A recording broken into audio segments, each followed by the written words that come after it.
குட்டீஸ்லேருந்து பெரியவங்க வரைக்கும் எல்லாருக்குமே ரொம்ப ரொம்ப ஃபேவரட்டான சேலம் தட்டுவடை செட் ரெசிபி தான் இன்றைக்கி நம்ம எப்படி செய்கிறதுன்னு பார்க்க போகிறோம். வாங்க அது எப்படி செய்கிறதுன்னு வீடியோக்குள்ளே போய் பார்க்கலாம். இது செய்கிறது ரொம்பவே சுலபம். வாங்க அது எப்படி செய்யலான்னு பார்க்கலாம். இதுக்காக ஒரு 10 பல் அளவுக்கு பூண்டு வந்து நல்லா மெல்லிஸாக குட்டி குட்டியாக நறுக்கி எடுத்து வச்சுருக்கேன். அதில் லைட்டாக உப்பு, ஒரு 2 ஸ்பூன் அளவுக்கு தேங்காய் போட்டுட்டு நல்லா வந்து அதை சோக் பண்ணி வச்சிடலாம். ஒரு 1 மணி நேரம் அது ஊறட்டும்.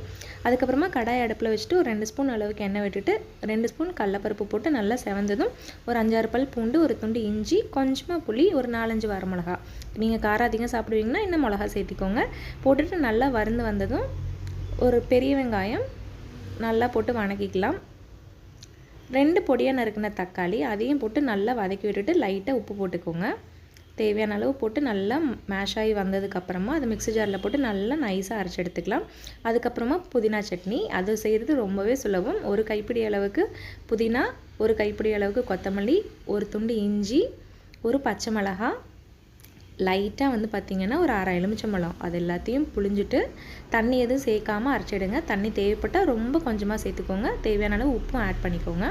அதுக்கப்புறமா 2 பீட்ரூட்டு, கேரட்டு, கொஞ்சமாக கொத்தமல்லி தழை, வெங்காயம், இது எல்லாத்தையும் பொடியாக நறுக்கி வச்சுருக்கேன். அது எல்லாத்தையும் மிக்ஸி ஜாரில் போட்டுட்டு நல்லா வந்து மிக்ஸ் பண்ணிக்கலாம். லைட்டாக லெமன் புழிஞ்சிட்டு கொஞ்சமாக சால்ட் சேர்த்திட்டு நீங்கள் வந்துட்டு அதை நல்லா மிக்ஸ் பண்ணி எடுத்துட்டிங்கன்னா நம்மளோட மிக்சிங் வந்து ரெடி ஆயிடுச்சு. அவ்வளோதான். இப்போ நம்ம அசம்பிள் பண்ணிடலாம். டக்குன்னு முடிஞ்சிடும். இப்போ நம்மளுக்கு பார்த்திங்கன்னா பூண்டு, வெஜிடபிள்ஸு, புதினா சட்னி, தக்காளி சட்னி எல்லாமே ரெடி ஆயிடுச்சு. நம்ம வாங்க அசம்பிள் பண்ணிடலாம். இதுக்காக நான் வந்து ரெடிமேட் தட்டு தான் எடுத்திருக்கேன். நீங்கள் வீட்டிலே செய்கிறதா இருந்தாலும் செய்யலாம். பட் நான் கடையில் வாங்கினதான் யூஸ் பண்ணியிருக்கேன். இதில் வந்து ஃபஸ்ட்டு வந்து நம்ம அந்த தக்காளி சட்னி வச்சுட்டு மேலே வந்து ஸ்டஃபிங் வந்து வச்சுக்கலாம், அந்த வெஜிடபிள்ஸ் எல்லாம். அது மேலே வந்து லைட்டாக அந்த பூண்டு வந்து வச்சுக்கலாம். வச்சுட்டு மேலே வந்து பார்த்திங்கன்னா மேலே தட்டு வடையில் அந்த க்ரீன் சட்னி வந்து நம்ம வச்சுக்கலாம்.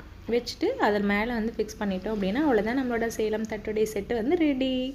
நான் வந்து எங்கள் வீட்டில் ஸ்டஃபிங் கம்மியாக வச்சா போதும்னு சொன்னங்காட்டி கம்மியாக வச்சுருக்கேன். நீங்கள் வேணும்னா கடையில் வைக்கிற மாதிரி நிறையவே வச்சு கொடுத்துக்கலாம். ரொம்ப ரொம்ப ஸ்பெஷலான சேலம் தட்டுவடை செட்டு ரொம்ப ஈஸியாக நம்மளே வீட்டில் செஞ்சாச்சு. நீங்களும் ட்ரை பண்ணி பாருங்கள். ரொம்பவே சூப்பராக இருந்தது. காரம் அதிகமாக வச்சு சாப்பிட்டீங்க அப்படின்னா இன்னும் செம்மையாக இருக்கும். நாங்கள் மைல்டாக காரம் சாப்பிடுவோங்கிறதுனால கம்மியாக வச்சுருக்கேன். கண்டிப்பாக நீங்கள் ட்ரை பண்ணி பாருங்கள். ட்ரை பண்ணி பார்த்துட்டு எப்படி இருக்குன்னு எனக்கு கமெண்ட்ஸ் வந்து ஷேர் பண்ணுங்கள். தேங்க்ஸ் ஃபார் வாட்சிங். தேங்க்யூ.